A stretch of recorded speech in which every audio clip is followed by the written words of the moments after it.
Hey, what's up, everybody? This is DJ Keo, and today I wanted to talk about it's more of a working theory that I have going on in my head, and I think I want to express this clearly. Like, this is not clickbait, and this is not. I'm not saying this is a matter of fact of an actual thing that's happening right now. I'm asking the question. So this is more of an academic study, and I'm kind of curious what you guys think about this. So let's go back to the beginning of all this. Are DJs becoming obsolete? Now, I know that sounds crazy to y'all, but we can't work right now and do our job, and the world is still spinning. And however people come out of this situation with the beer virus, if you will, everything's going to be different. If you don't live in a state where they're just open and they're like YOLO, everything is going to be different when you can go back to work. Numbers going to be down. Where and how you play is going to be down. People, they're looking at this entire situation different than what it was pre all of this craziness. So our situation for our job was to play music, people dance, have a good time. And the secondary function of our job was to play new music and break things. Neither of which we can do right now at an effective level. And I don't want to turn this into doom and gloom thing, but like I think this is stuff that people should think about. And it's not so much what we aren't doing, is how we need to adjust ourselves for the future. Because as it stands right now, I think we are becoming obsolete. If you look at this from, say, a record company's perspective, record companies are reliant. They haven't been relying on DJs for a long time.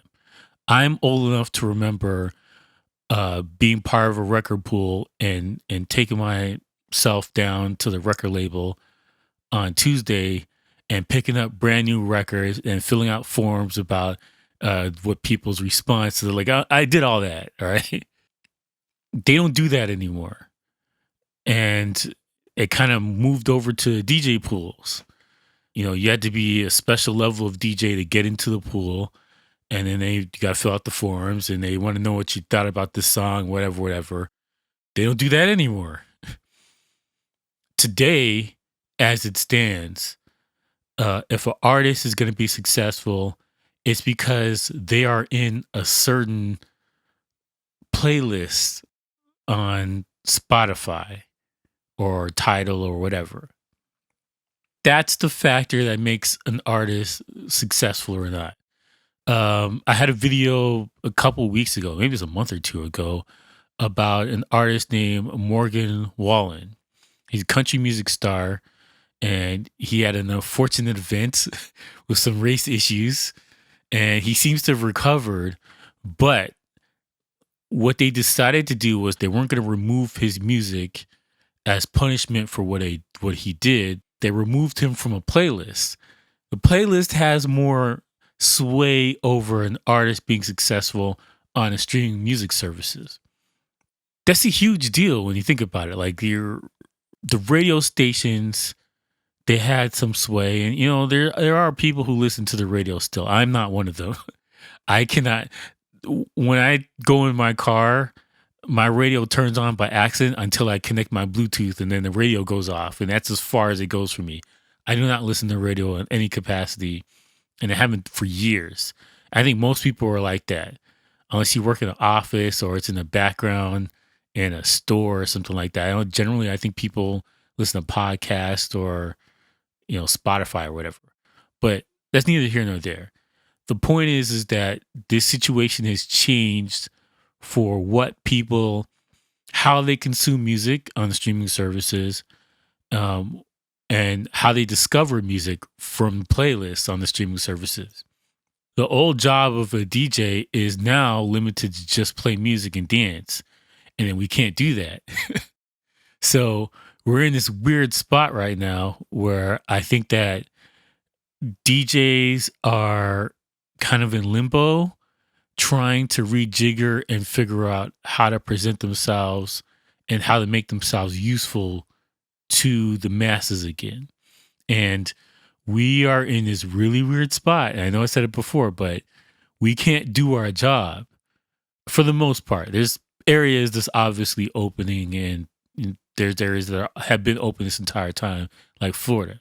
But what I'm saying is that in general, when you really think about it, the selling point for why I book a DJ is to get people to dance in a large group. I can't do either of those two things right now. So the other factor and the reason why I really thought about this video is because, record labels and artists go to social media influencers like TikTok now to have their song blown up. There's this guy, Spot 'em Got 'em. He's got this song called Boombox. And there's this guy who does TikTok videos of him dancing to the song. And he's got celebrities doing it, and he's got all this other stuff happening. And it's kind of turned this song into a phenomenon. But it's because of the TikTok videos and the dancing to it and the people mimicking it and that turning it into a viral moment, which made the song successful. It wasn't the song.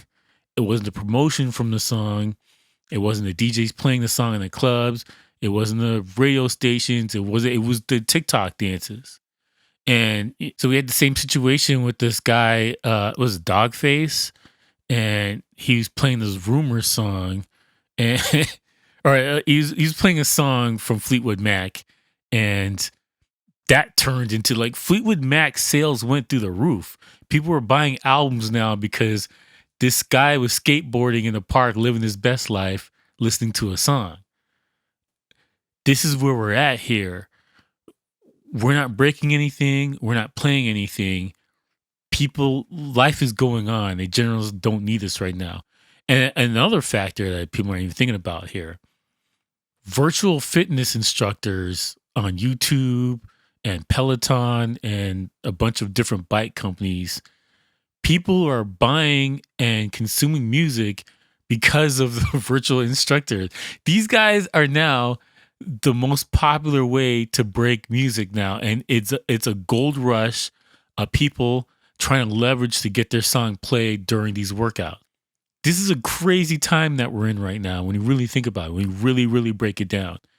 And again, we're in limbo here, just hanging out, waiting to get back in the game, whereas society is creating new methods or whatever to consume the music. Now, I firmly believe that the second people can get back into clubs and DJs start DJing again, we're going to have that too. But I don't think that the current climate, with regards to health and this kind of thing, we're going to lose a huge swath of people who are going through all kind of mental issues of like, we're never going to leave our house. I don't care how safe it is. So you're going to lose a chunk of those kind of people. And then you have the competition from other things that people will replace their time with. I've always said that Hollywood is in perilous times as well, because for the longest time, their bread and butter was watching a movie inside a movie theater, paying your popcorn, your $20 bucket of popcorn. All of the money Hollywood made came from those two things: watching the movie and your $20 bottle of popcorn, but bucket of popcorn with $15 butter on top, whatever the price is. It feels like that. But the point is that these are the factors that Hollywood was surviving on for the longest time. And then today, Hollywood is surviving off of streaming services. And I think that this is a huge cultural shift, and I think that it's too early to tell how either of these two titans of industries, the music industry and the movie industry, are going to recover based on what happens next. I've made the point that, I don't know how clear I was in this video, but life is going on. people are making adjustments to their daily grind. For people who go to clubs and listen to DJs, you used to do that every Friday. You do something now different, and that's your focus now. And I think there's a saying that if you do something the same thing over and over for a couple months, it's a pattern. When you should remove that thing off of your daily routine, is a whole different world now to try and reinsert this pattern back into you. So I'm definitely curious about uh how the music industry is replacing what DJs used to do, and what is going to come next, and how I really want to know how DJs are going to recover from this. What are we going to do different to make ourselves valuable again to club people, party people, people who want entertainment? What are we going to do to bring back the value to, I guess, this industry? You know what? Let me know what you guys think about this. If you like to support the channel, you can buy something from my t-shirt shop. That's djkeo.store. I simplified the address and made it easier to find, as well as you can buy something from Instagram, djkeo underscore. My store's there, as well as on my website. I appreciate everybody who supported the channel through the years, and got new designs and new stuff is coming soon. Link is in the description as always. And I thank you for watching, and peace out, bitches.